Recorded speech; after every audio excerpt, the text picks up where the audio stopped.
The views and opinions expressed by callers, guests, and hosts do not necessarily reflect those of the Black Talk Radio Network and Black Talk Media Project. Black Talk Radio is new black media for the new millennium.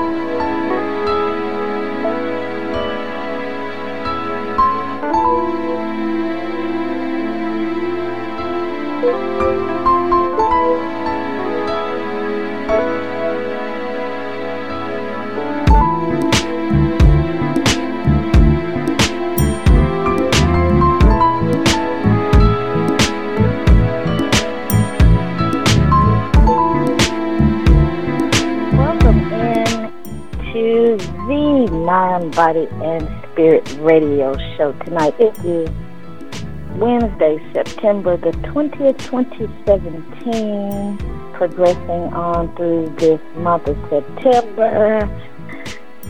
Namaste, Featherlight. Namaste. And namaste, Scotty. Namaste to all the listeners as well. Namaste, Featherlight. What's going on?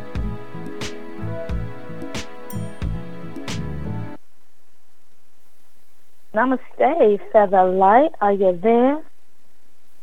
I think your mic is tripping. Is it? She was Featherlight. There we are. Mute off. Okay. We have you. We can hear you now. Namaste. Namaste. Namaste. Namaste, Scotty. Namaste. Well, I'm going with the flow. Going with the flow. Hey, so Scotty, you guys didn't have any damage from the hurricane coming up that way. I meant to mention that. No, ma'am. I think last week. Yeah, so you were spared. Yeah, we got some rain. That's about it, though. No, nothing serious. That's good. Because I tell you, it's a lot of devastation going on. Speaking of devastation, I want to first give my condolences to those families across the world, like in Mexico, where that earthquake took place last night. I think it was like a 7.1, and on the scale, over 217 people perished. So we want to send out our condolences. There were some children in the primary class, and some people at mass, and people at work, people at home. So 217 people, and it's just pure destruction. And Puerto Rico is completely without power. Puerto Rico was just hit. Mexico was actually just hit. I think it's like the southern east. I wrote it down. The southern east part of Oaxaca was hit just about 2 weeks ago.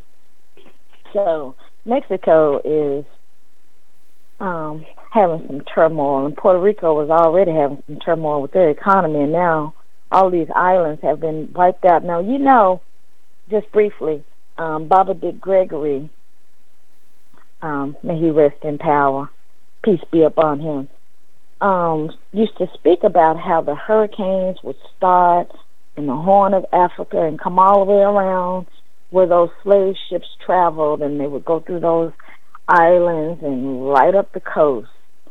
So some people believe that those hurricanes and storms are the spirit of the ancestors. What do you think? You can call and let us know. Tonight we will have Kim Lonson with us, and you may have heard her here on Black Talk Radio Network speaking about the case of her son, Dewanya Hickerson. He was the former naval officer studying to be a meteorologist, and he stabbed a transgender person, and now he has been convicted of the killing of this transgender person, and is now serving 40 years. So we want to talk to his mother, because she has an initiative called Gender Identity Accountable, GIA. and we'll hear more from her about what is GIA. So you want to stay tuned. She's pushing for legislation that will require transgenders to reveal their identity. So, a question on the table: should transgender people reveal their birth gender if they are engaging in an intimate relationship? Now, in the workplace, things like that, you serving my food, baking my cake, and all that. I think that that's a separate issue. What do you think, Featherlight, versus being in an intimate relationship? Mm-hmm. Yes, it's not important to reveal that. I think it's important when you're about to become intimate with someone. If you think you'd like to be intimate with someone, I think it needs to be something that's put out on the table. Give the person the choice. I mean, they may not mind, but at least give them the choice. After. Yes, give them the option to accept or reject. I have to concur with you because I would want to know, and I'll share my experiences. I've had friends that have had encounters with transgender people. And I had a friend that he was a male, and he would dress up as a woman and prostitute himself. And he had so many male clients, it was unbelievable. And he looked a mess. And I just couldn't believe it. And I would tell him, you mean to tell me that men actually pick you up and they pay you? I couldn't believe it. I mean, I honestly couldn't believe it. He knew that I would laugh at him, and I told him he looked a mess, and I couldn't believe it. But anyway, I mean, not to say that transgender people look a mess, because some of these transgender men that have become transgender into women or become women, they look beautiful. I mean, their face is always beat. They have the implants, breast augmentation, and butt injections, hips, the hormone pills, the makeup. I mean, they're walking around looking better than some real women, but they're not women. They weren't born a female in reference to their gender. So we want to hear what you have to say about that. Would you want to know? Maybe you don't want to know. Maybe you want to be in the dark. I don't know.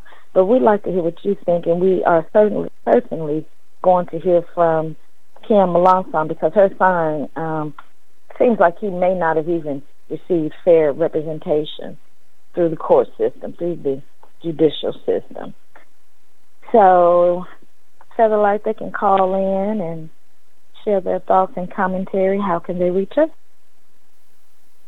Well, they can reach us. You can send your letters to mindbodyspiritradioshow@gmail.com, or you can call in at 866-510-9025 to speak. So Mind, Body, and Spirit responds to your letters about life, your spiritual journey, health, relationships, dating, career questions, love, sex, etc. in the Ask Mind, Body, Spirit segment. So we will have hot news topics and more, 9 p.m. Central, 10 p.m. Eastern, or you can log on to blacktalkradionetwork.com to hear the show. Yes. And you can follow us on the Twitters at Mind, Body, and Spirit Radio Show. You can follow us in the Mind, Body, and Spirit group on the BTR page, and you can sign up for BTR page. Become a member. Join $21 a month to join the social media experience BTR. Because guess what? Well, I'm sorry, Black Rose. I'm sorry to interrupt, but that's $24 a year for the social media community. That's what I'm so glad you corrected me. Thank you. $24 a year.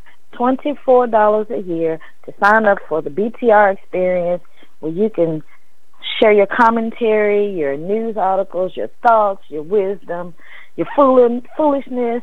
We don't have a lot of foolishness on BTR, but you can join and definitely engage in the conversation on BTR. Just go on to Black Talk Radio Network page, and you should also donate while you're there, and you can also sign up. $24 a year. You may say, well, why do I have to pay for it? Well, we pay for everything else. You pay $300 for your weave, and that's just the hair. $50-$60 every 2 weeks for your nails. I know about the nails and all because I do that. So I know I'm spending that. So we definitely can support Black Talk Radio Network. So it's for us, by us. For us, by us. This is for us. Yeah. We should have that Solange song as some background music for when we're talking about for us, by us, becoming a member of BTR. I love that. Or maybe I could just sing it. This is for us. Yeah. So, Satellite, I will forego Hot Topics for the moment because I really want to hear you talk about the Social Security piece that you have. I have to hear that before our guest comes on. But before you go into that, let me just say, Brother Baba Dick Gregory was laid to rest this weekend in Maryland, and my goodness, his spirit, as we mentioned last week, will continue to live within us. He was laid to rest this weekend. Phenomenal service. Stevie Wonder, Minister Farrakhan was there, Dave Chappelle, so many people.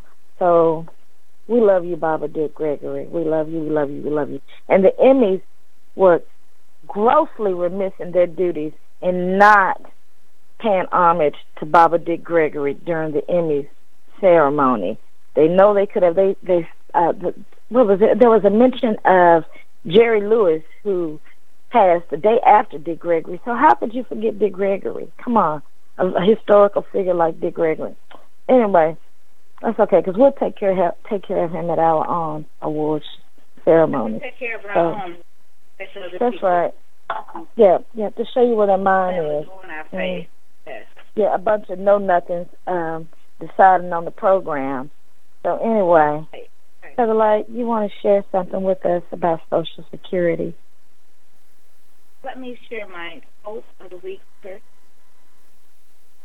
When someone treats you like an option, this is a quote that you can use for individual relationships as well as on a wider scale.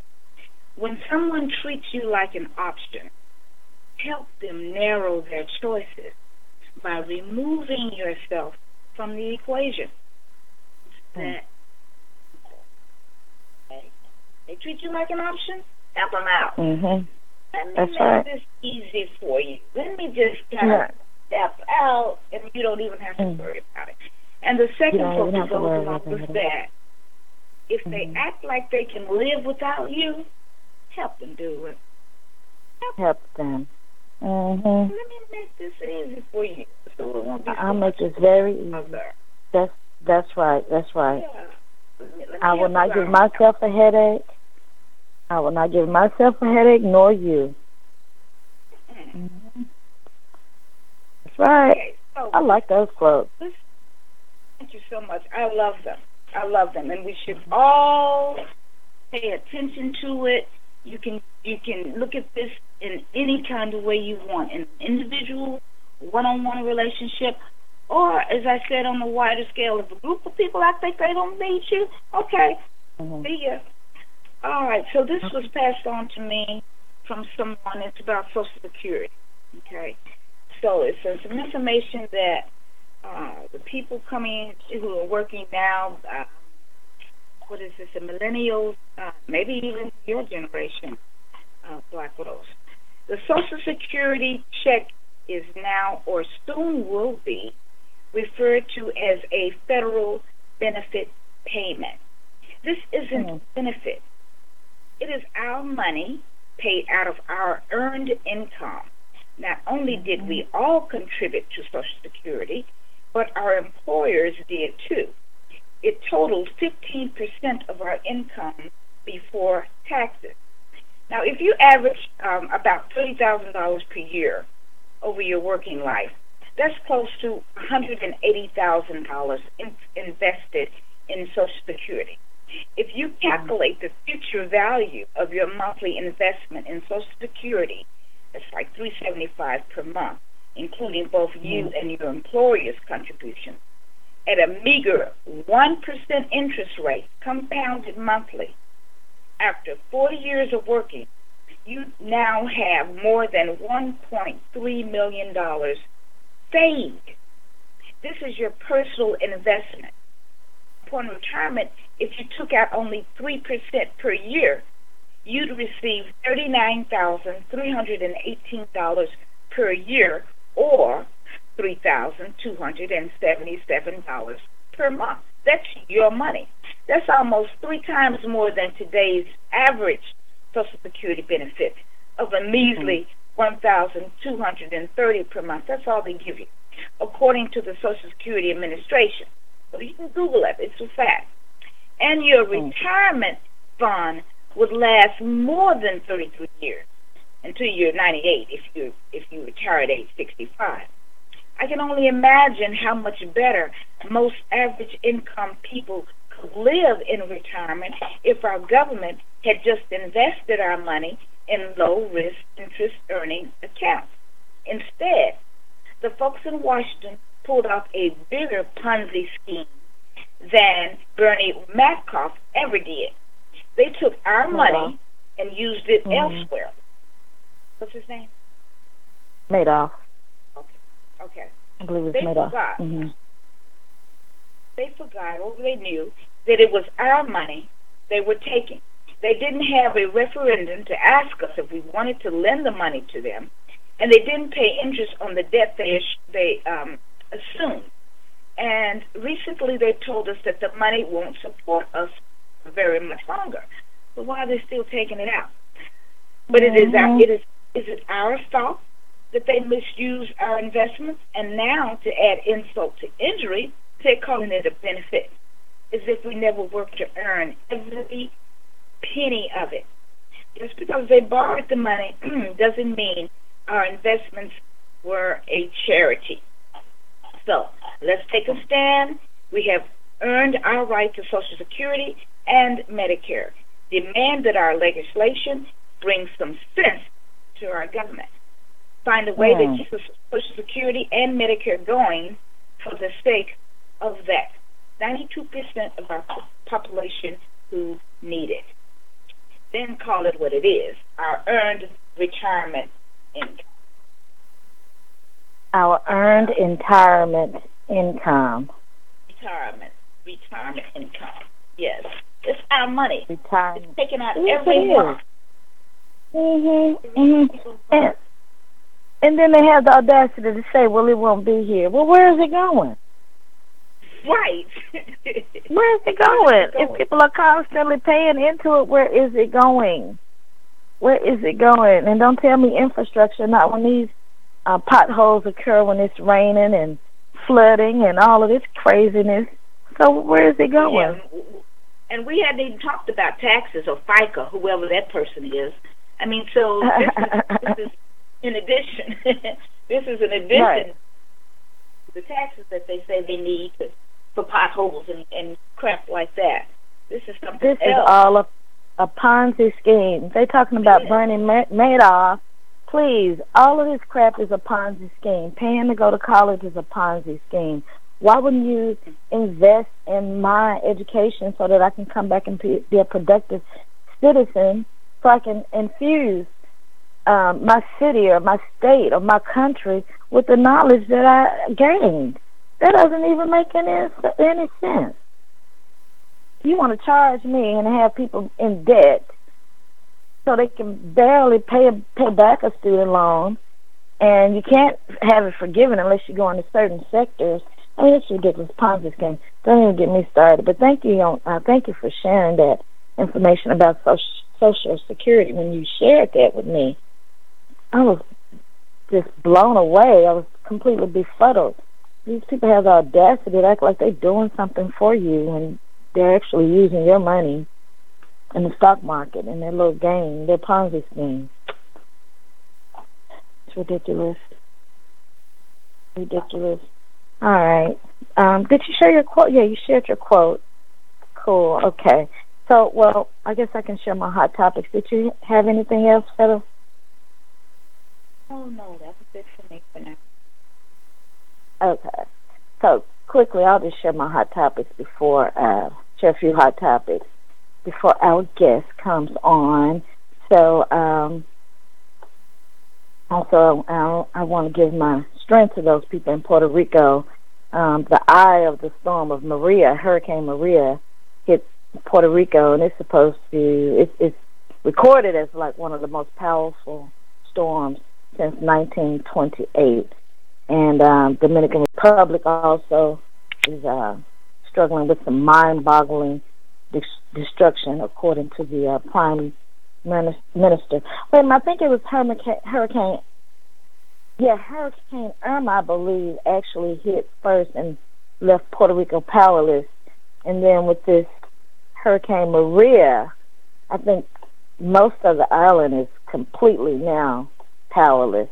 So, my goodness, I know what it was like here after Harvey when we didn't have power for a few days. Some people may have had power outages for a few hours, but like those 2 days, thankfully, it was cool. It was remarkably cool because I guess of the rain that came in at that time. So much rain and water. So it was cool, so it was bearable. But had it been hot like it has been this week, the normal heat in Houston, oh my God.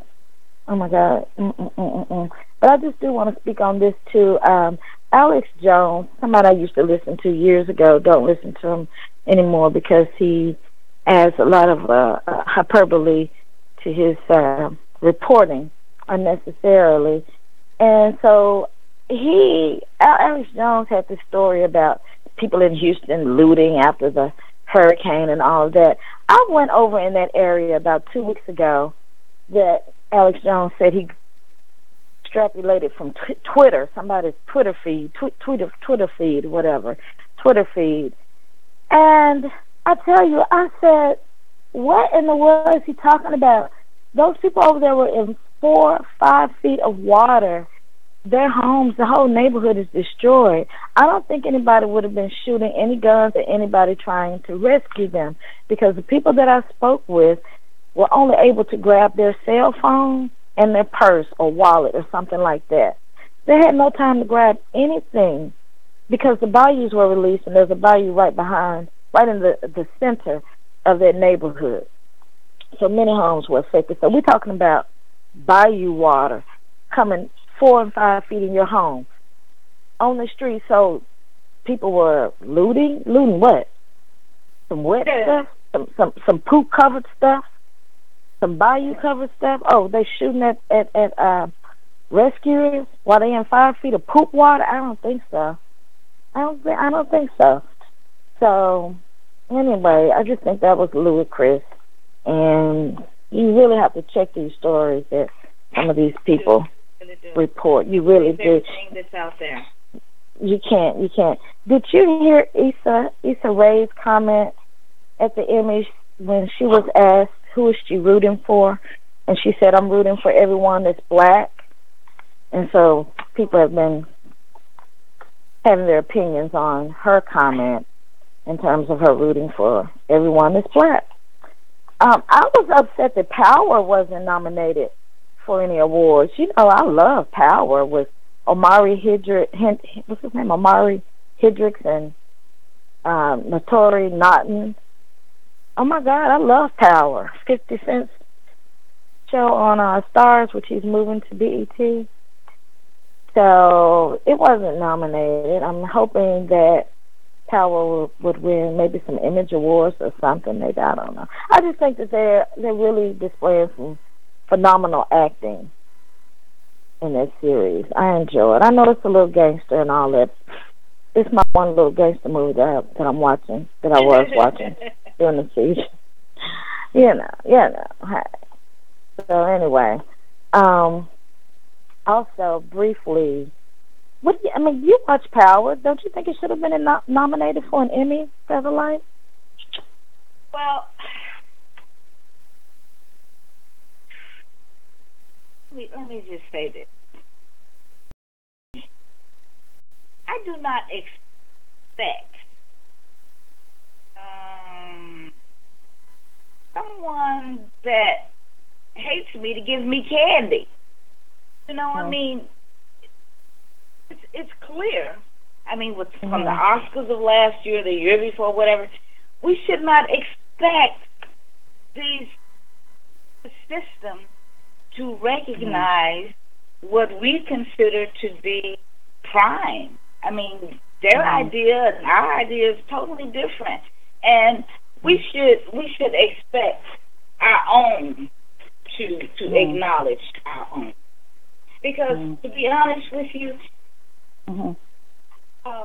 blacks were not really ever accepted in the television industry as well as we should have been. I mean, look how long the television industry has been out there, and just look at how many people are dissed. Look how many stars out there who we know are excellent stars, and they don't get the props that they should. So we really should not be surprised. And then it could be political. It could have something to do with 50 Cent moving his show to BET. Maybe that was a move. Make sure you don't get anything. Make sure you don't get anything. You know, it could be some backstreet dealing going on. Yeah. Well, that's one reason why I'm so pleased to see more of our artists actually producing their own content. We have Ava DuVernay. We have what's his name? The guy that's producing Atlanta. We have Issa Rae producing Insecure. We have Greenleaf, Oprah, and what's his name? Production Ava Ava DuVernay with Queen Sugar, Oprah, and can't think of the other young man's name with Greenleaf. So we have quite so many of our artists are actually producing content, good content, with excellent cinematography. It's not looking bootleg, so I'm loving it. Absolutely loving it. This young girl, I just will speak briefly on this before we welcome in our guest, Kanika Jenkins, the young found dead in the freezer in Chicago. Very, very sad in the refrigerator, and she froze. Now, I don't really know a lot of the details of what happened, of course, and what's going on with that case, but this is what I want to speak on in reference to her case. When we were coming up, our parents told us these were the instructions. Whoever you come to that party with or go to that party with, that's who you leave with. And all of you watch each other, and you don't let anyone put anything in your cocktails and your beverages. And so we all watched each other. We never left our drinks. We made sure that we had our eyes on each other no matter where we were in that facility, room, or whatever party.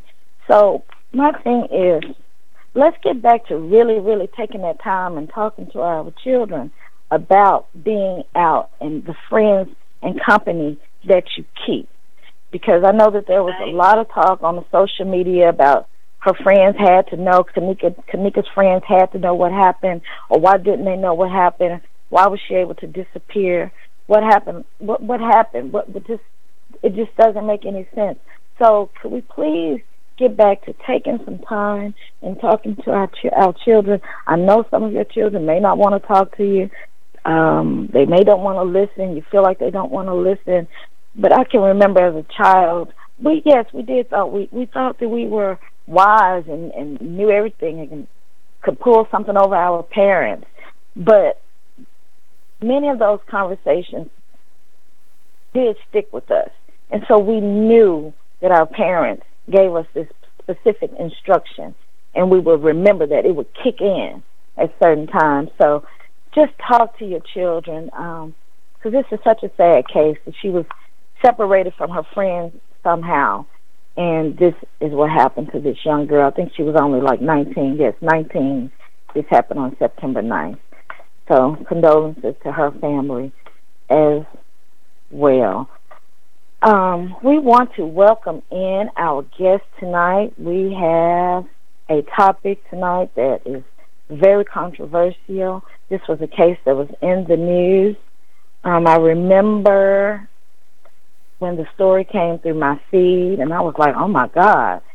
So tonight we want to talk with Kim Melanson, her son, Dewanya Hickerson, who has been convicted and has to serve 40 years, is expected to serve 40 years for killing a person that he thought was someone else. And we're speaking about a transgender person. So we want to welcome you in. Kim, welcome into the Mind, Body, and Spirit. Hi. Hi, Black Rose. Thank you. Yes. Thank you for having me. Thank you for taking the time to come and share your son's case with us, his story and his life, and your initiative, your GIA initiative. So welcome in, and tell us a little bit about yourself and also about Dewanya, who was in the Navy studying to be a meteorologist. And then he had these events to just turn his life completely around and inside out. So, oh my goodness! In the blink of an eye. Yeah, I'm a mother of 4 sons. So Dewanya is the second to youngest of my 4 boys. So I am a very, very traditional mama bear with my boys. And I like to say that because I would think that his father and I kept a tight grip on them as far as behaviors, and we kept them in, the best schools, all of that. And Dewanya, after 2 years of college, aspired to go into the Navy. I can remember the day that he told me. I was so nervous and so apprehensive because he had not been away from home. So I was like, oh, God. But his dad, they talked, and finally I didn't want to be the person to hinder his talents, and I just acquiesced, and I said, okay, you have Mom's blessing. So I went with him to sign up for the Navy, and he was just really excited, and this was going to be a lifelong goal of his to serve his country. So he was initially stationed in Chicago for training, and at that point he was studying to be a diesel mechanic engineer. So after he received his certification for that, he took an aptitude test, and he qualified, to expand his horizon and try something that he was really, really good at, which was science and math. He's our science guy. I can just know that his brothers and myself included would go to him for our math questions, and he'd just rattle off the answers. So he had a gift for that, and the Navy saw that gift and invited Dewanya to participate in the Naval Meteorology program, and that meant that he would be stationed in Mississippi at the Air Force Base there. So again, a little bit of uneasiness set in, but of course he's now 20, and he's serving his country. He's making very good decisions. So I was very pleased, and, we sent him off. We met him very briefly on his turnaround from Chicago. I can still envision us in the airport hugging, and he says, okay. It was a very brief hug because he was on his way to Mississippi that night. But when he arrived, I didn't really ask a lot of questions about dating and things of that nature because I was concerned about his grades and making sure that he was doing everything he needed to do to pass his completion and get his certification, which, by the way, he did. And it wasn't until this fateful event happened last year that I was actually told that Dewanya, I just got a call from his commanding officer telling me that he had been arrested for capital murder. And I said, I don't think you have the right person. And as he gave me the details, you can just imagine my horror. And then after retaining an attorney that night, we found out a little bit about what was going on, but it wasn't really until the middle of the year that we actually got to know, because Dewanya did not have the privilege. He did not, obviously we weren't going to talk about it over the phone. I never asked what happened. We were just there as family to support him and to let him know that he was not alone, and mom and dad and family and aunt and uncles, we were all working on this attorney getting his defense together. And finally, after we sat down with the attorney, we found out what actually happened. Well, Dewanya had told her that he had been talking to someone online whom he thought was a female. He had signed into an online dating site. He's 20. I get it. That's the way to go these days. You don't really meet people in ideal places. Online seems to be the thing. And yeah. He said that he signed in for a man wanting to meet a woman, and that is where he Not met a man looking for another man or transgender. He exactly was looking for a woman. Absolutely.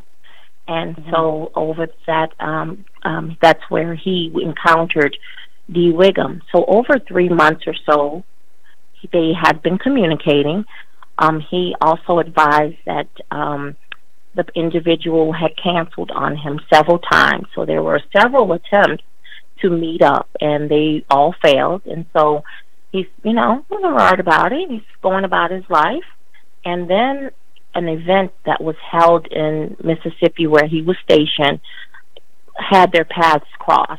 So this individual looked Dewanya up, called him and said, "Hey, I'm in town. Let's meet up." And he picked them up from the base, and they proceeded to go to a hotel where they were, just thinking about, going to the hotel. So some people may say, well, did he not know? No, did not. And I'll kind of go into that later about why he didn't know. They were going into the hotel to have sex. I mean, they were not going in there to talk or play cards. I mean, it was just understood over the course of those 3 months that this is the business, this is what we're going in there to do. So the sex act that occurred was also based on deceit. There was a storyline as to why this particular sex act was needed. So after the sex act, the individual informed Dewanya, by the way, I'm a man. So Dewanya testified in court that at that point he lost it. He completely lost it. And he also testified that he didn't remember much after that. Later on, they recovered some items that were taken from the room in an effort to cover his tracks. He's scared. He's nervous. He's feeling cheated, defrauded, emasculated as a heterosexual male who is now coming to grips with the fact that he has committed a homosexual act that he was not consenting to. So he did assent to meeting up with the transgender, but he did not consent to this act because consent is informed. And so he wasn't informed. We're looking at the age where cosmetics and everything that's done, hormone therapy, there's an instance where our attorneys told us that the individual had an atrophied penis by means of hormone therapy. So it's no longer safe to say that you can pat and feel, because that's not a sure way either to determine someone's gender. The only sure way is... Let me just jump in right here, Kim. So, because, some people would say, and even I have often said that, well, you should be able to tell because you can look at the Adam's apple, you can look at the face, and you can feel and see if they have a penis versus a vagina. But you mentioned the penile atrophy. And so that's, I'm imagining a surgery, whereas the penis is reduced in some way. Well, actually, it's through hormone therapy. So The surgery is the actual sexual reassignment surgery, but the atrophy state is the hormone therapy whereby the person is taking, a very large amount of hormones that is directed to turn all of the testosterone now into estrogen, and it in turn shrinks identifiable male gender parts. Yes. And then there's breast implants. Kim, this is Featherlight. Hi, Featherlight. Hi. What about the testicles? Are they? I mean, how do they disappear? I mean, are they? They shrink. Shrunk as well. Oh, okay. They shrink. Okay. They are shrunken. And what do you call the surgery when the Adam's apple is shaved? A laryngeal shaving. Laryngeal shaving, yes, because there's a doctor here in Houston that specializes in laryngeal shaving. So, and then you have the hormone. To be honest with you, to be honest with you, I know transgenders that have not had laryngeal shaving, but there is a way in which a person can hold their throat muscles. If you're used to doing something for so long, it's second nature to you. And I'm going to use this as an example. Let's say, for instance, we've got this dress and we just want to suck our stomach in because we might have a little pouch. And we're just used to doing that, So that is the same content and context that would apply here for someone who can control their neck muscles. This is a very, very learned identity change. And along the way, there's coaching from other trans, here's what works for me. And it's almost like a secret society of information that's shared and passed along on how to do this and how to do that. So there is definitely not a surefire way. And I can tell you that the pictures that are related to my son's case of the transgender are more masculine than what my son saw. Okay? I'm going to say that, because that's what the media wanted. They wanted to validate the fact of thinking, oh, didn't he know? But no, that's not the pictures that my son saw, and that is not the person that my son saw. And, in open court, when Dewanya testified at his sentencing that he lost it, Dee Wiggum's mother said, I believe you, and I believe what you're saying happened. I just wish that it would have turned out differently. So to me, as a mother, saying those types of words show me that there may have been a history of deception there. Someone doesn't just shoot for the first time, and then you don't, after the fact or after sleeping with someone in a sexual manner, disclose to them after in a taunting manner that, by the way, I'm a man. Oh, my God. And as you mentioned, he said that he lost it. And I truly can understand that, because you just don't know what a person's response would be. Everyone, just like people respond differently to, say, grieving. I mean, in response to being deceived, and you, especially in this type of manner, this is not just, oh, my girlfriend cheated on me, had an extramarital affair. And I feel deceived and hurt. This is a man who went into an encounter expecting to be with a woman, and he finds out after sex that this is a man. And so when I first heard this, the whole story about your son, I said, well, he should have been able to get off on an insanity plea. Why wasn't he able to get off on the insanity plea? Explain the law in Mississippi in relation to the insanity plea and why that was not available to him.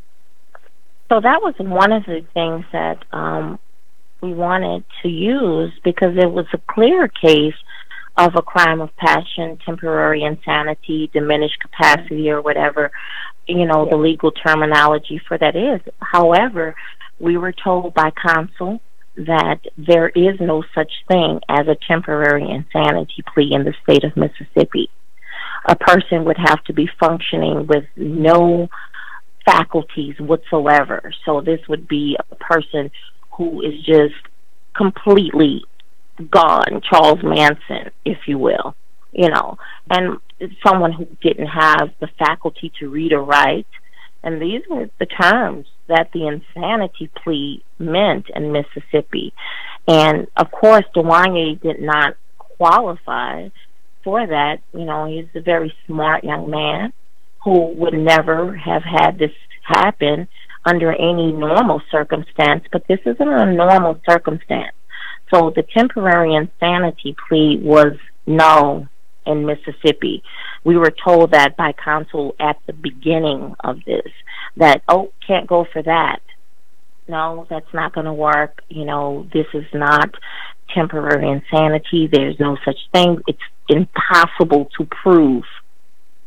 Impossible to prove were the words. Let me ask you this, Kim. There have been many cases, not particularly in Mississippi because I don't know where these cases are, but I'm sure you too have heard of many cases where a man comes home unexpectedly from work or wherever, and he sees his wife in bed with maybe his best friend or whatever, and then he just loses it, and then he goes pow, pow, pow, and then it comes to court. He's like, I just lost my man, and then he gets off. He gets off because he was a crime of temporarily passion. Lost it. Yes, crime of passion. I would be interested. I mean, sometimes these lawyers, like doctors, don't know everything.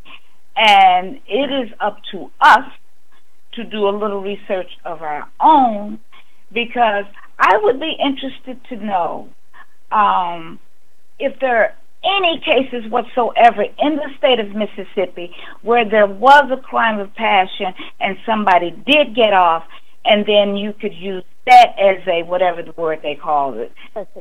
So let me just explain to you, Featherlight and Black Rose, why this was going in as a capital murder case. On his way exiting the room, Dewanya removed one of the victim's personal items from the room, a bag, and he threw it in a dumpster. So he didn't touch, he removed it, threw it away, and in an effort to cover his tracks at this point, he's still not thinking rationally. Dewanya has never been inside of a jail cell a day in his life. He's never been in trouble. So he doesn't know what he should or should not do at the scene of a crime. So they considered the removal of the bag a robbery. So with that being said, Mississippi stacked charges. Absolutely, yes. They stacked charges and said not only did you murder someone, but you robbed them too.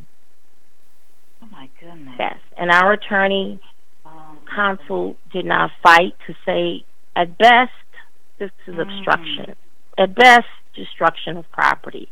None of that. She agreed that it was a robbery. After even knowing that this was not Dewanya's intent. And of course, capital murder is murder with intent. So you intended to go somewhere and do something. So none of that mattered. None of that mattered. I mean, it was just as if every single thing that we presented to our counsel, and I had 3 attorneys, was just shoved under a rock, like as if, well, we would say, well, what about this? What about the trans-panic defense? There is a defense called trans-panic, whereby a person does lose it when they are tricked and deceived, raped by fraud, and commit, a self-defense act. That was shot down as well. Oh, but we still have the bag. It was just a nightmare of collusion. Yes, a nightmare. And then the first deceit was with him getting on the social whatever the Dateline thing and saying listing himself as a woman. That's the first deceit there. That's sort of pre-planned or premeditated or whatever. Absolutely. So what the scary part is that we have laws that make it a criminal act not to disclose your HIV status and knowingly infect a sexual partner. But there are no accountability laws for transgenders who use this deceptive form and predatory act and really wanton behavior to entrap someone and to force their lifestyle on an unsuspecting victim. Now, I flip the script and say, what if my son had went back to the barracks and committed suicide because of this? Who would we have had to hold accountable? No one. Because there is no law that says rape by fraud is a crime. So our penal code really has to catch up with the disclosure laws and rape by fraud, because this is what it is. If you don't consent to a sexual act, it's rape. Mm-hmm. And that's what I was about to ask you to explain, rape by fraud. Because some people may say, well, what do you mean rape by fraud or rape by coercion? So if you could just speak a little bit more on that, just to make it clear for everyone before we go to break. And then when we come back, I'd like for you to speak on your initiative. But let's unpack rape by fraud so that people can have a clear understanding. Sure. So at any point that you are coerced or tricked, and a newer term, catfish, that people can relate to, into a sexual act unknowingly is rape, because you did not give your consent to said sexual act, in which in this case is a homosexual act that you did not say you wanted to engage in. So if a person is not disclosing their gender, their born gender, not how they feel, not how they relate, not how they dress up, but their actual biological gender, and making an effort to deceive people into unwanted sexual activity, that is rape by fraud. Thank you for sharing it and explaining that. And rape is not always a physical struggle. Mm-hmm. That's very important to understand, because I have a story that I will share. Also, when we come back from break, I have a friend that was basically in a similar situation as Dewanya. So we will take a break. We have some more questions for you and want to hear more about your initiative. You can call in and also ask your questions here at the Mind, Body, and Spirit radio show. We're speaking with Kim Alonson, and she's speaking about her son, former Navy officer studying to be a meteorologist. Call in 866-510-9025. While we're on break, you can Google the case and you can find out more. And how can people follow you, and what's your website, so they can also check out your website while we're speaking to you? Sure. They can follow me on Twitter at Gia Awareness, and that's the name. And also the website for Gia will be going live Saturday. So it will be www.Gia.awareness, AWARENESS.org. And it's a very interactive website. It allows for some questions, some polling, because that's what we're wanting to invite, is dialogue. We want it to be open because we want all opinions, not just the heterosexual community, but we really, really want to open up and have this conversation with members of the LGBT community as well, so that we can get an understanding of why a transgender would sign up to to meet a heterosexual male. Why? Yes. You know, so that's my main my question. Yes. And reveal it immediately. Certainly after sex is not the time to reveal. No, it's not. No. Prior to. Definitely prior to. In fact, if I meet you online and we start to communicate regularly, I would say on that second conversation, or at least the first conversation, if you think that this person is having some type of interest in you, let that person know. Let that person know right at the beginning. I would say, give them a choice. Especially if they're on a site that's looking for someone and they're searching for someone of the opposite sex, not a transgender or another female or male. Let's take a break. We'll be right back. You're tuned in to the Mind, Body, and Spirit radio show. You can press ** if you would like to share your comments or ask a question of Kim. We'll be right back.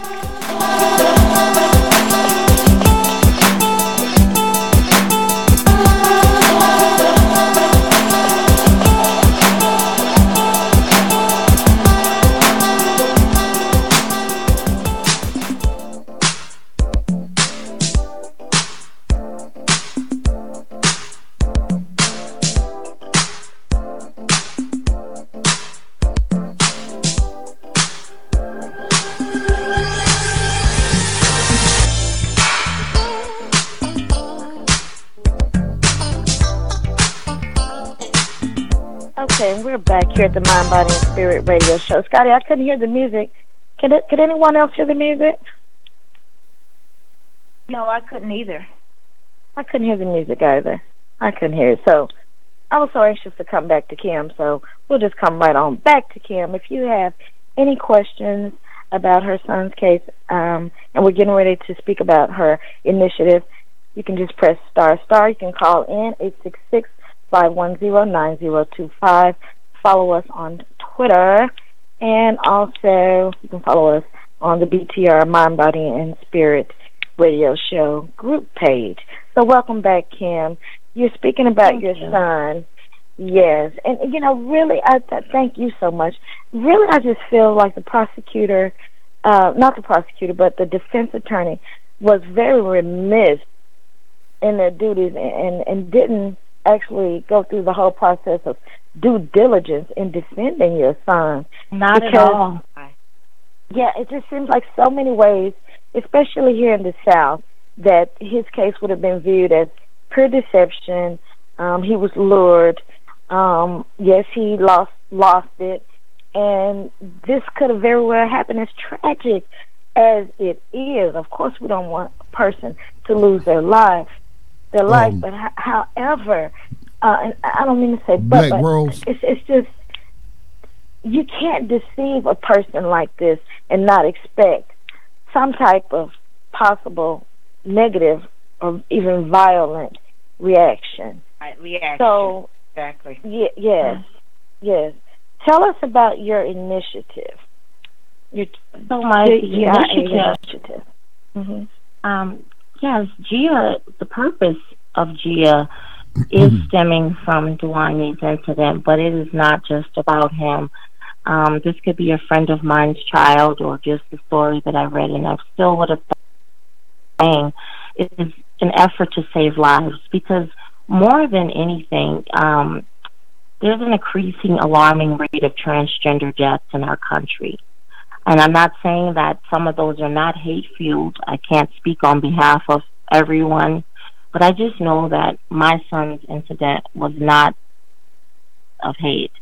So GIA's purpose is to save lives through lobbying for our country's penal code to institute laws for gender disclosure.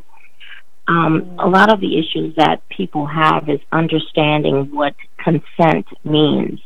So if we can get laws for identity theft, identity fraud, then certainly a person's body, people flip out when their identity gets stolen. I've had it happen, and it sucks. So you're looking at someone that's using their stuff up. So imagine your person, your body, your temple being violated when you did not consent to something. you are emasculated, you are deprived, you feel it's just morally wrong, you know? And so non-disclosure has led to wanton behavior and predatory acts of rape by fraud. So we need our laws to catch up. That's what we need. We need accountability. And we know that when we are held accountable for something, that changes actions, changes the way we do things. So if a person knows that if I enter this site as a woman, just, because I identify as a woman, does not make you a woman. If I enter a site and I sign up and I meet someone and I'm accountable and I can be held responsible for that, then that may change the way people do things. And that's the goal of GIA, is to have conversation. And I invite that to anyone that's listening, because when you want to have the conversation, a lot of times with the LGBT community, it is met with defense. I don't. It's met with hate, or you hate us, or you're called a homophobe or a transphobe, and the phobe term is labeled to you when you have questions. I mean, we have to know, how are we going to help? We need to ask these questions. And this is not about discriminating against anybody or hating anyone. As I mentioned previously, I wouldn't care if you were a transgender person and I work with you, or you're serving my food, you're my doctor, nurse. That's not my business. I'm not concerned about that.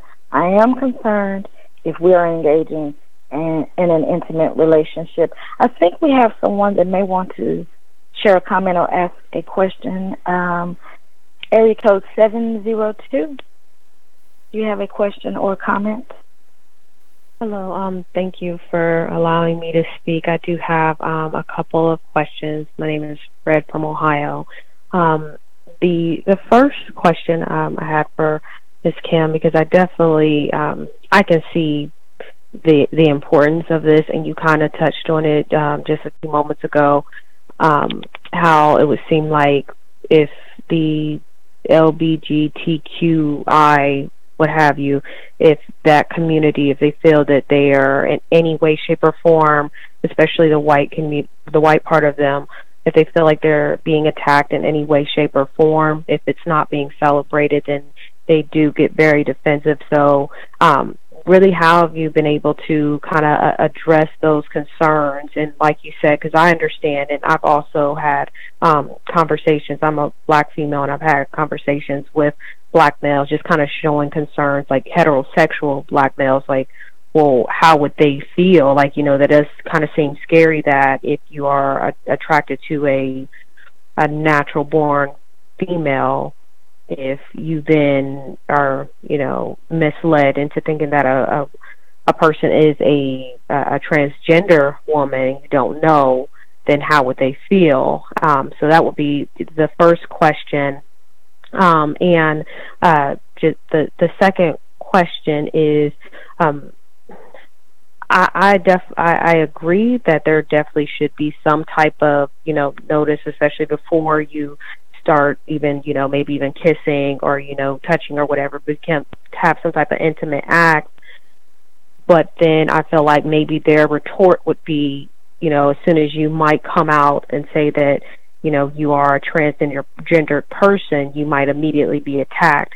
So I'm just wondering, how would this legislation that you're trying to lobby for, how would that then kind of address those concerns? Thank you. Okay. Thank you for your question. For the first part of your question, as far as a heterosexual and how am I relating to the LGBTQ community, is by dialogue and inviting conversation. I have a very diverse family background, and Dewanya is from a diverse family background. So I have transgender family members, and I started there with questions. And I didn't just want theirs because they're family, and so they may be a little bit, not all telling with me as to why certain things are done. So what I've done is GIA is launching an initiative to reach out to community centers to invite them to discuss this question and a lot of different questions that we have, so that maybe there may be a talk track. So people may feel embarrassed or they feel shy about telling someone that they are trans. Okay, so maybe there needs to be help with them having that conversation. But really, to answer the second part of that as well, is if they will be met with violence or attack when they come out. So it's a matter of when are you doing this? When are you coming out with it? Are you coming out in person? Or are you coming out while you're online in a safe zone talking, as you should, or on the phone, as you should, prior to even getting romantic or any of that? One, signing into a website under false pretenses is not a good idea, because even though you may identify as a woman, biologically you're not. And there are plenty of websites, dating sites that ask that question. How do you identify? So there is websites for transgender to meet people in their community. Now, why they seek out people in the heterosexual world and community, I can't answer that, because that's one of the questions that I have, is why. So yes, it could be met with violence if you decide to go on a date with a person and then say, hey, by the way, I'm beautiful, I'm these things, but I was born a man. That wouldn't be a good idea. So you may want to have that conversation prior to even getting to the point where you're having a face-to-face encounter. And at that point, you can simply allow that person to have a choice and hang up the phone and say, hey, I don't roll like that. That's not my thing, and goodbye. And that's the end of it. No harm, no foul. But certainly not when you're over dinner. No, not over dinner, not while you're in the bedroom. We have another question here in the chat room. Black Rose. Yes. Okay, sorry about the music situation. So my audio is back working. My audio's back working, but I'm the one that posted that, and just want to say hello to Kim. Hi, Scotty. Hi, Kim. Also, to the caller, it's not hard for a person, because I've been in this situation where you trying to cop a feel or whatever in those intimate situations and what have you, and plenty of women have told me no, and I did not touch them. So it's not hard, to stop petting by just saying no. I would recommend that if someone's going to disclose, do it over the phone. Do it over the email. If you're, you don't have to be in that person's physical presence, and you don't have to tell them in a way like, I was born a man. I don't hear people that I interact with or observe interacting on social media who are transgenders who come out and say, by the way, I was born a man. Many of them tell you they was born in the wrong body, and they are really identifying as women. So that is kind of like taunting, and in that situation, I feel as a heterosexual male. But there are plenty of ways to disclose in public places. I mean, earlier Black Rose was describing the case out of Chicago where the young black woman was murdered after attending a hotel party, about your friends and looking out for each other. So it's plenty of ways to disclose, to where if there is a threat of violence, it could be neutralized in different types of settings. But Kim, would you please tell everyone about your experience with the attorney that you spent your hard-earned money on, you and your family, to represent Dewanya, and how the DA has admitted to the press, to the public, that they didn't even have enough evidence for no capital murder case. they had only enough to convict on manslaughter, and how from the beginning it seems the defense attorney was not setting out to defend Dewanya's innocence, but to do a plea deal with the prosecutor. Thank you, Black Rose. Yes. From the very beginning, every time that we had discussions, and before the plea was offered of 40 years, we had a family discussion. Dewanya's, all of us family members were on a 7-person call, and we completely exhausted our mind processes and asked every question imaginable. Did she do this? Did you do this? We don't want to take this plea. We'd rather go to trial. You shouldn't go to trial, because if you go to trial, we're in Mississippi, we don't know who his jurors would be. That wouldn't be a good idea. And then the DA won't go for second degree. He will press for capital murder. And till we were just, oh my goodness. And Dewanya was given 5 days to say yes to this plea. And initially I said, no, we're still going to go to trial. His dad and aunts and uncles, we all said the same thing. And then Dewanya stepped in and he says, I don't want to die in prison. He says, Mom, Dad, they will leave me in there. No, they don't care what happened. And it's just not what I'm going to do. And he took the 40 years under duress, 5 days to answer the plea. And the DA told our attorneys that if he did not take the plea, he would go to trial for capital murder, which would have been life without the possibility of parole. And he would instruct the jurors on the law of Mississippi, where if 2 crimes, and keep in mind the bag deal was the robbery, 2 crimes committed in one would constitute capital murder. Yes. And that is Dewanya taking the plea. And then later to find the DA tells the newspaper, the press, that he didn't have enough for capital murder, manslaughter, or possibly an acquittal.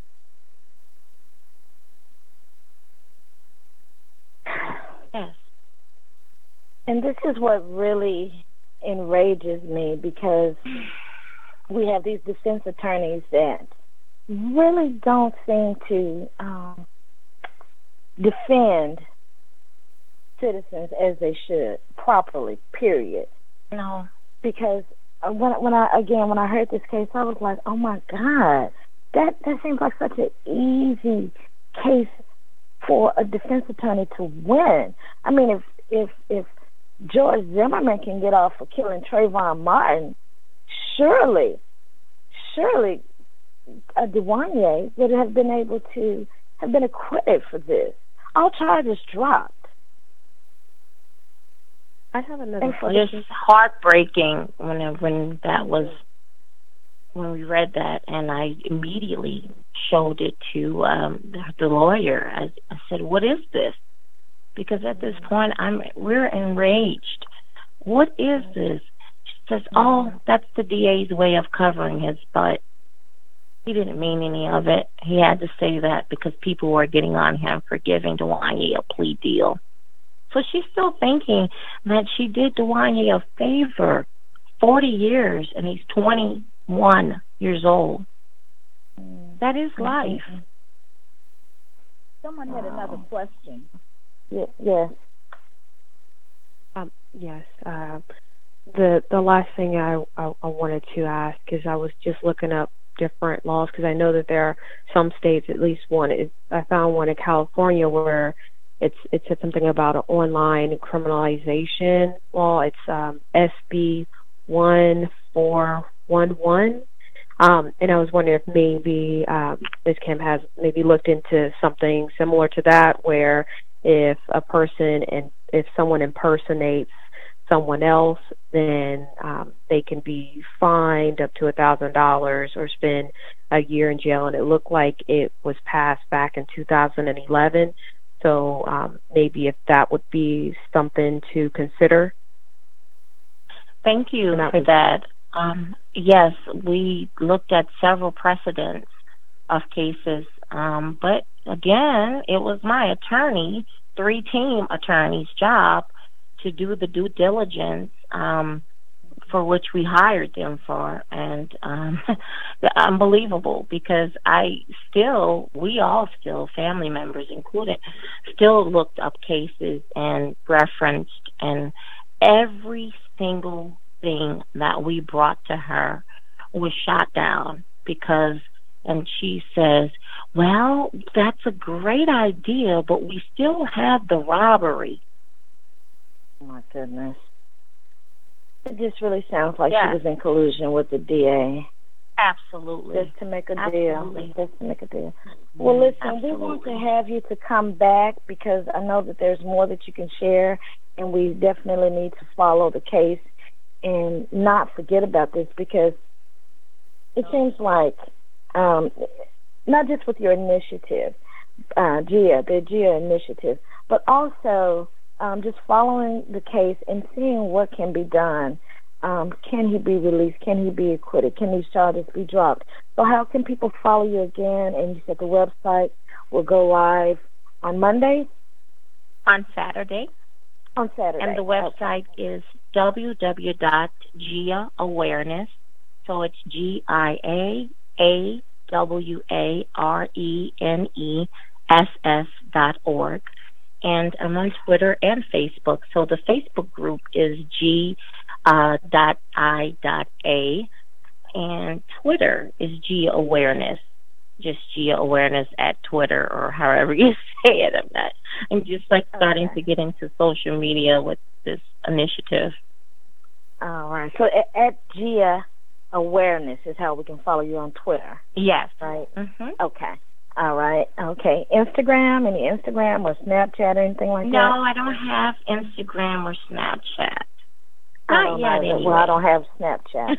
I don't need a Snapchat. I don't want to Snapchat with you. But we do want to have you back, and we'll have to have you back here at the Mind, Body, and Spirit radio show so that you can share more about your initiative. And, again, let us know how we can assist in any way, what actions people may need to take. So thank you so much for taking the time. Thank you so much for having me. I appreciate it. Yes. Okay. And you take care. And let your son know that he has some supporters here. I will. He does know, and he thanks you all. Good, good. All right, then. You take care. Nice speaking with you. I'm so glad she shared her story. Oh, my gosh. I'm so glad she shared that. I didn't get a chance to share my story involving a transgender, one of my friends, rather, involving a transgender, but I'll share that maybe next time when she comes on. Because now, Featherlight, you have a spoken word for us before we go to break? Okay, all right. This is called Ponytails and Afro Puffs. Ponytails and Afro Puffs. So you take a little girl's hair, part it down the center, gather it together on either side with a band or bow, and what do you get? Ponytails and Afro Puffs. Ponytails and Afro Puffs. One is band and one is braid. One is booted and one stays. What's all the fuss? An institution that teaches and shapes our youth, we now have laws against the Afro Puffs? When did this happen? While we were asleep? What is this madness, you say? Has it really gotten this deep? Is this another blatant attempt to strip a people of their pride and culture, of their self-esteem and self-worth? Are we back on the plantation when African women were forced to cover their beautiful curly locks with wags because it was a distraction to the missus? Imagine the shock when Europeans first gazed upon the blue-black curly locks of the daughters of the dust with their deeply melanated skin. Over 150 years later, these same naturally curly locks are a distraction to whom now? For the students, teachers, society? What happened to the popular cultural diversity? So false straight European hair with a tag price of $200 to $300 is okay. But natural hair growing from one's head with zero cost is distraction. Oh, I get it. Teach them to dislike what is theirs naturally and embrace imitation of someone else. Get them early. Teach them to imitate, impersonate, and assimilate. Teach self-hate. When you hate who you are, you're easier to control. Black folk on Facebook complaining about Beyonce's reluctance to straighten her daughter's naturally curly locks simply because they have been assimilated and want our babies to take the same blue pill of false security and blissful ignorance so many of us are trapped in.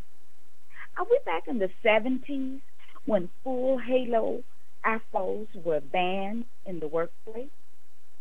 Go home, straighten your hair, perm it with that lock, come back tomorrow. The job is yours. And be on time, gal. Translation. Your hair is offensive to me. It's neat, but you act like you're proud of who you are. And that is not tolerated. 50 years later, after a black president, our natural hair is still offensive? Is this really about the puff, or is there an underlying message here? Cultural assassination rears its ugly head. Oh, no. You will not take our youth down that treacherous, I hate how I look road again. What does that make me? My people, are we to once again allow our natural beauty to become a contemptuous sight, to be looked down upon by those who seek to destroy a culture and create a mass of assimilated robots? Say no. Say no to self-hate. Our little girls' Afro puffs are not a distraction. Our locks are our crown. They represent our acceptance and love for self. And that, my people, is the fear. Self-love. It is our most powerful weapon. Once we cross that road, we will know true liberation. No one can ride your back. If you're standing up, they will slide off. Rise up. Say no to the Afro Puff ban. Say yes to self-love. And yes, liberation. Namaste. Namaste. Thank you, Featherlight. Thank you. Say yes to self-love. Oh, my God. Thank you for sharing that, Feather. I remember when the other tennis players were saying that Venus and Serena's beads that they used to wear when they were teenagers were very distracting, and they couldn't see the ball as it aimed towards them with such velocity and ferociousness. Let's take this quick caller before we go to break. Caller from 914, area code, do you have a question or comment? Nope. Okay. No problem. Well, thank you so much for listening. And the pigtails and ponytails piece, with pigtails and Afro puffs. Ponytails and Afro puffs. I remember wearing our Afro puffs, and the Afro puffs, that's just the way that our hair is fashioned into what's akin to or similar to the pigtails. It's just our Afro puffs.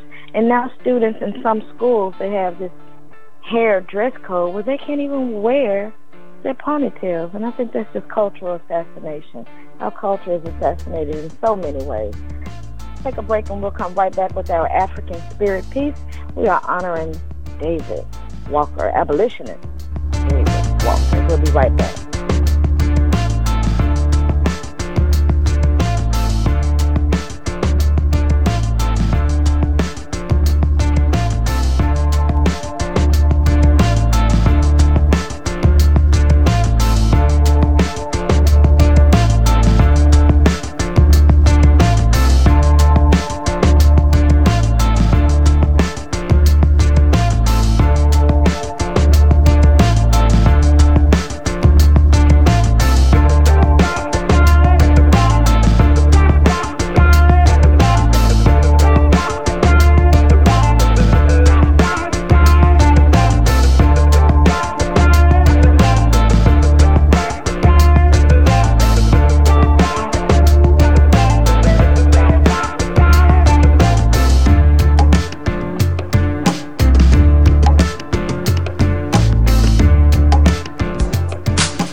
tuned in to the Black Talk Radio Network. For podcasts and live program scheduling, visit us on the web at blacktalkradionetwork.com.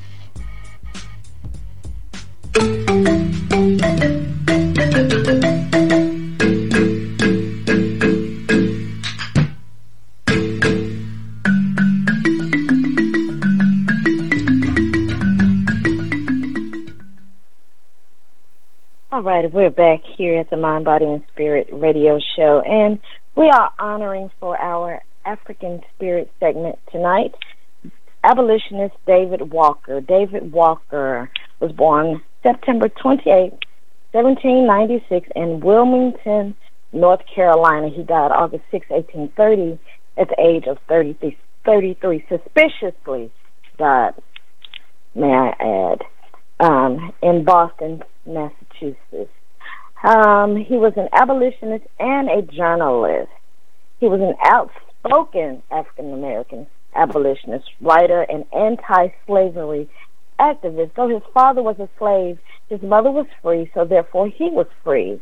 And since American law embraced the principle of partus sequitur ventrem, literally, that which is brought forth follows the womb, Walker inherited his mother's status as a free person. Despite his freedom, though, Walker found the oppression of fellow blacks unbearable.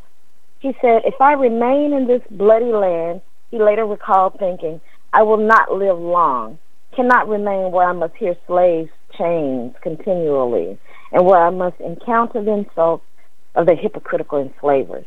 Consequently, as an adult, he moved to Charleston, South Carolina, which was at that time a mecca for upwardly mobile freed blacks.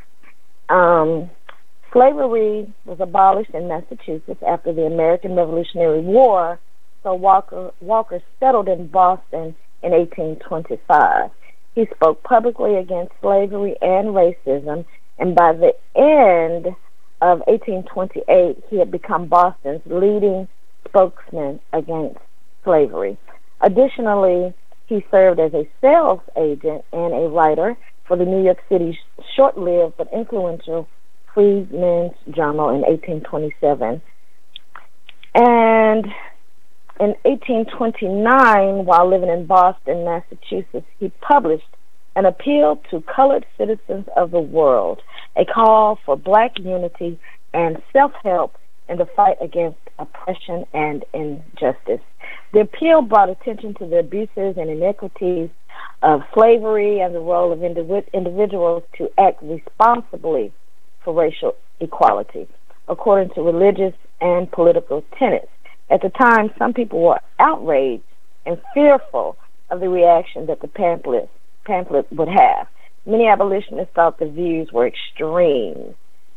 He became affiliated with a strong African Methodist Episcopal Church community of activists, members of the first black denomination in the United States.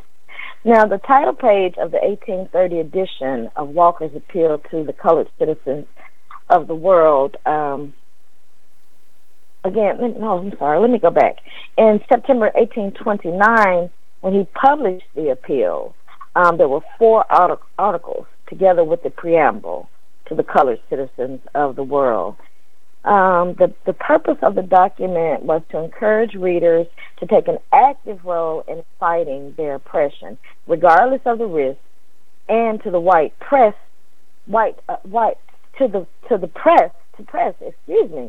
Americans to realize the moral and religious failure of slavery. So let me just mention some of the core issues. This is a very, very small pamphlet. It's required reading in Black Studies. You should definitely read this pamphlet if you have not read David Walker's appeal. Core issues: racism, equal rights. Let me just speak on the equal rights. In terms of equal rights, in terms of the effects of slavery, that was the third principle. David Walker stated the appeal described the pernicious effects of both slavery and the subservience of and discrimination against free blacks. Walker challenged the racism of the early 19th century. He specifically targeted groups like the American Colonization Society, which sought to deport all free blacks from the United States to a colony in Africa. This was how Liberia was established. He wrote against published assertions of black inferiority by the late President Thomas Jefferson, who died 3 years before Walker's pamphlet was published. He rejected the white assumption in the United States that dark skin was a sign of inferiority and lesser humanity. That's David Walker, author of David Walker Appeals. He was found in his home in the doorway, and people suspected that he was poisoned. And from this prolific pamphlet, I wouldn't doubt that. So we honor David Walker for sharing that, for being an author and a journalist and speaking up about the effects of slavery and racism. David Walker, for our African Spirit honorees.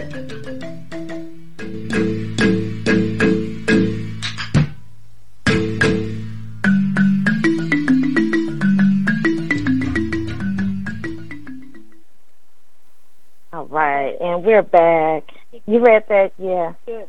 Yes. It's just a little small pamphlet. I think it's like less than 60 pages or something.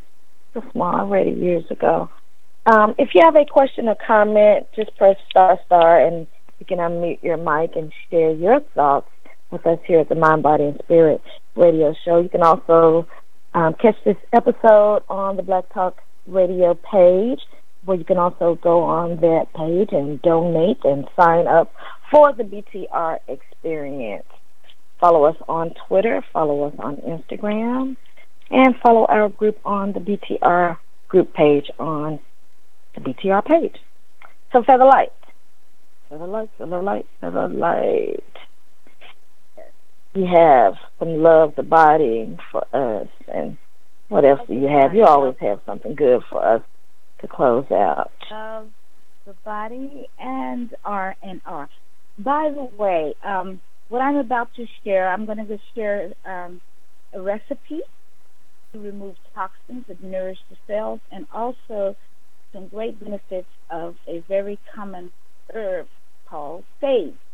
And this information I have placed on the BTR social media network under our group, Mind, Body, and Spirit. If we have any BTR social media members, you can go on that on our group page, Mind, Body, and Spirit, and you will find the recipe and also some of the benefits I'm going to share about faith.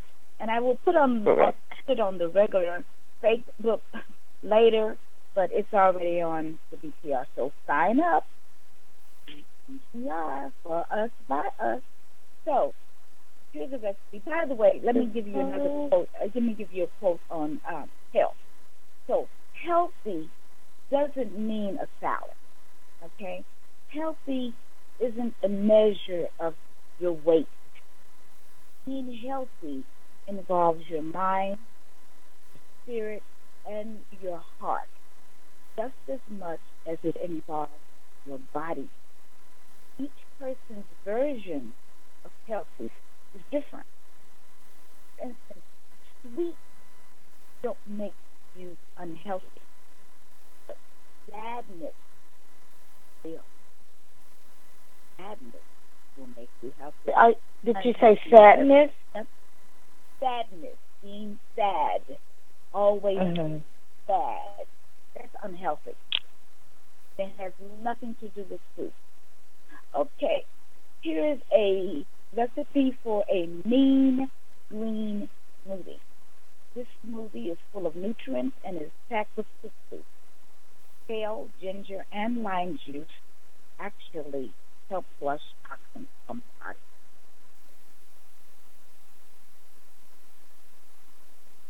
Okay. I hit the cough. Now nourishing your cells in the process. The prep time is 5 minutes. It serves 2 people. 1 ripe banana frozen overnight.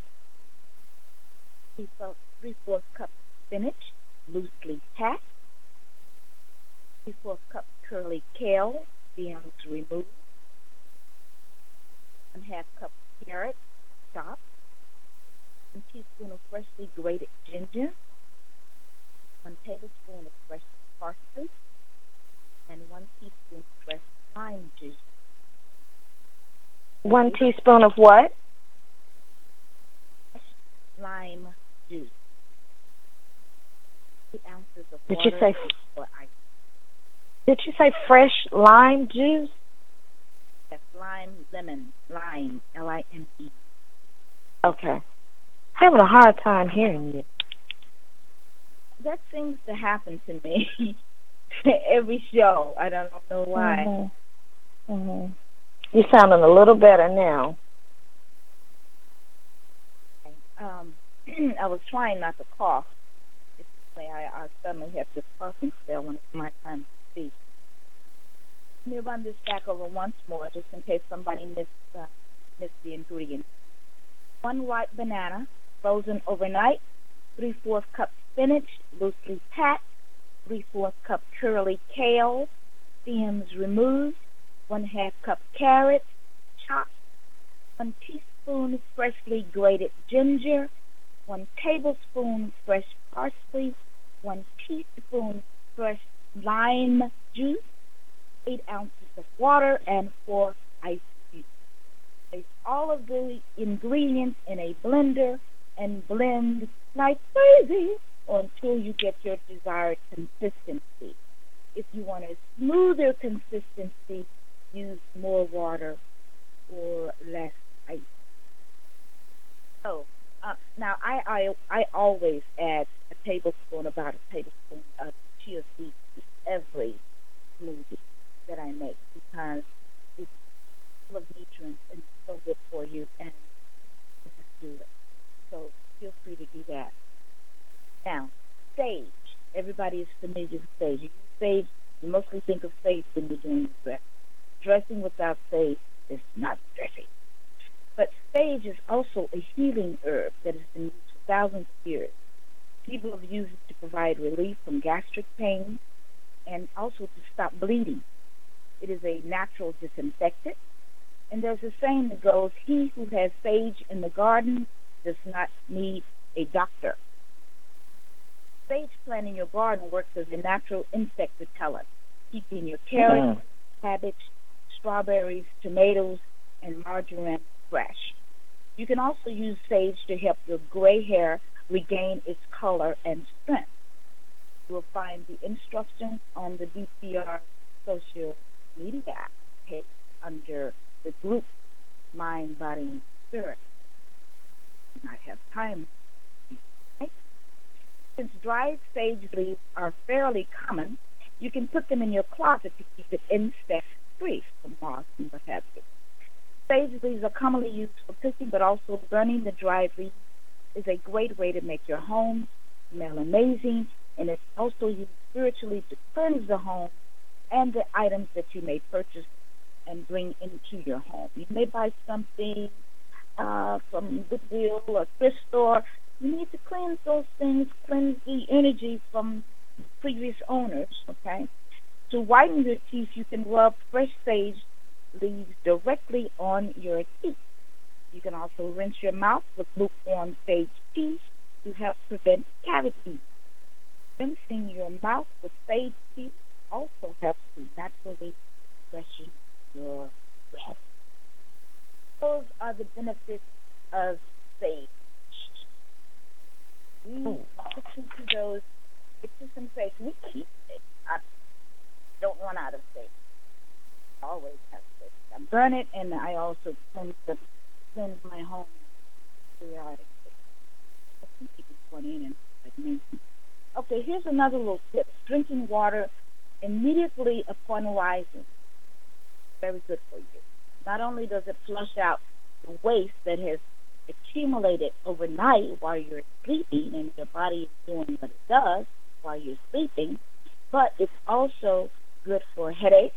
It helps with headaches, accelerated heartbeat, diarrhea, constipation, and eye diseases, body aches, disease of the ear, nose and throat, menstrual conditions, cardiovascular system. Water is a healer. All right, that is my for today on loving the body. So I also read that if you have a glass of water by your bed and you drink the water before you go to bed, it can prevent heart attacks.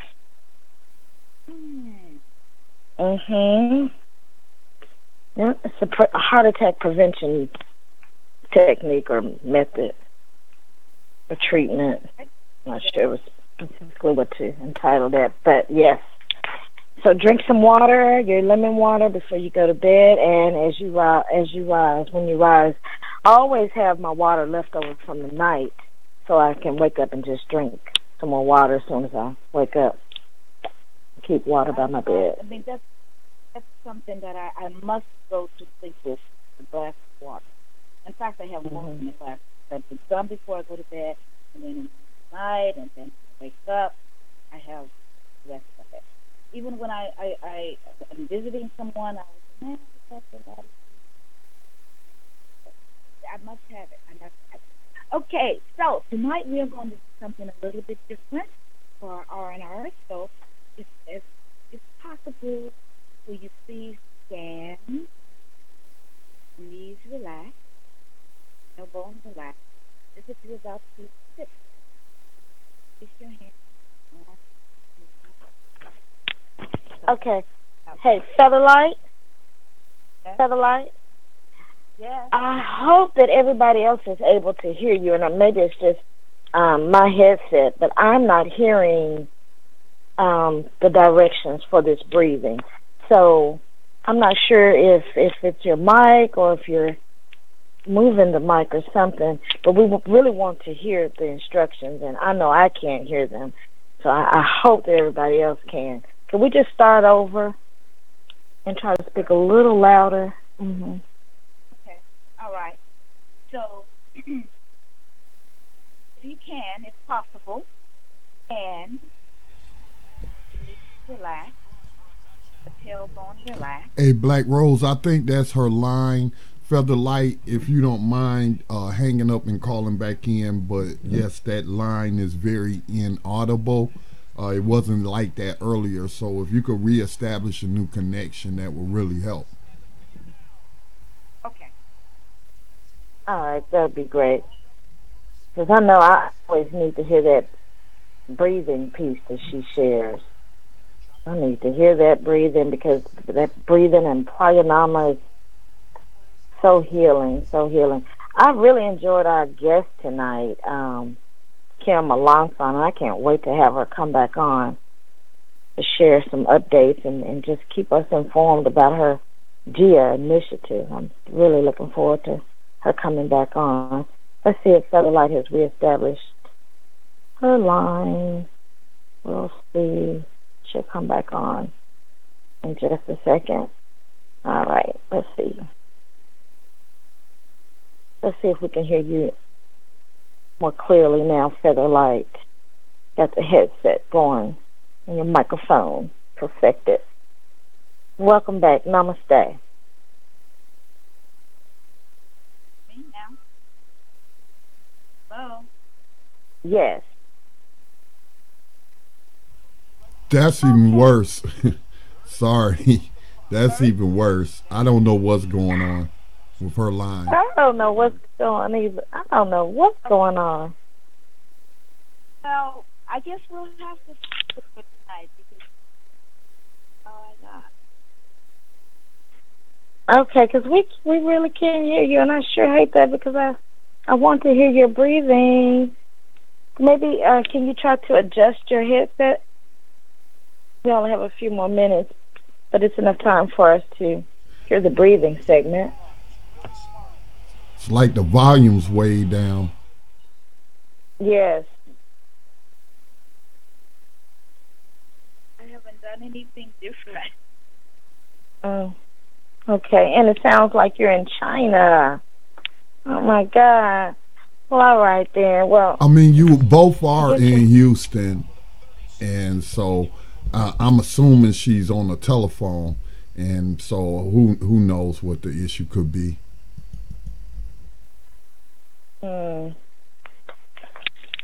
Well, do you want to try it again, Feather Lake?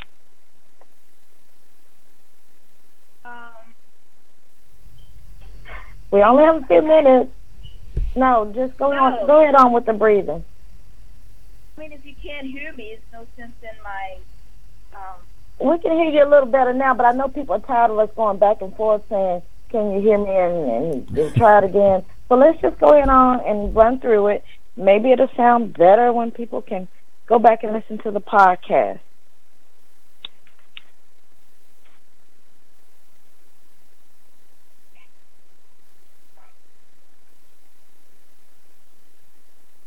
Breathe. Just breathe. I mean, deep breath. Your hands on your stomach with your left hand, female, place the left hand over your right hand. Right 2 inches below your navel. This is your energy point. Breathe in. Inhale.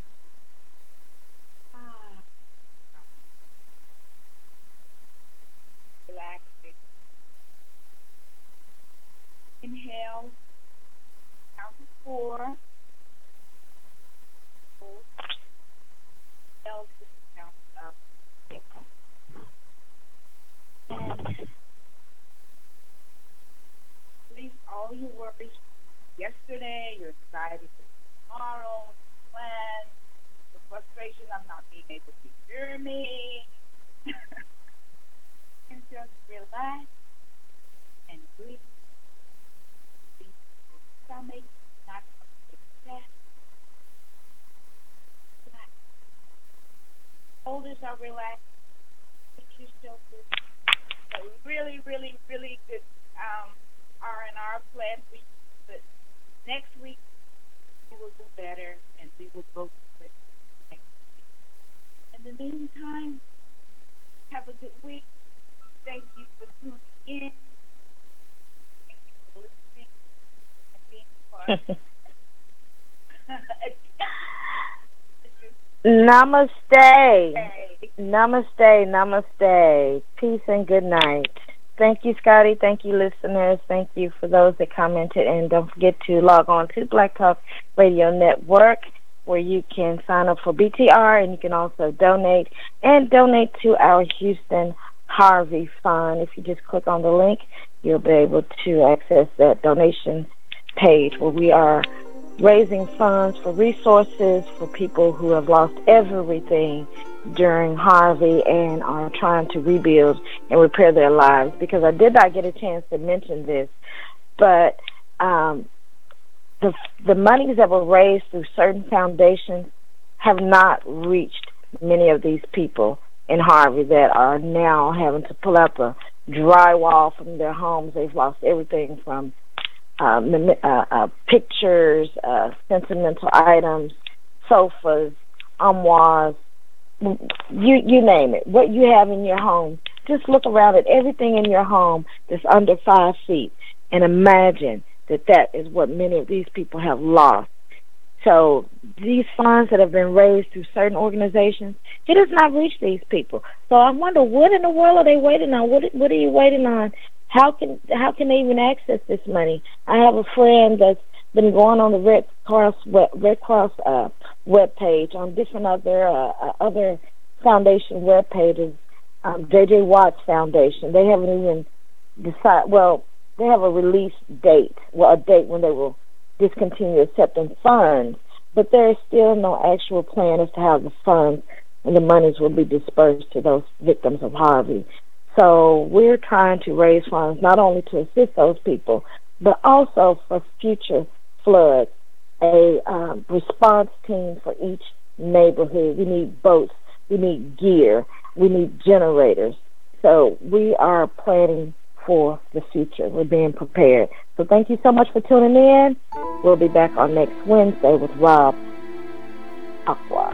Peace and good night.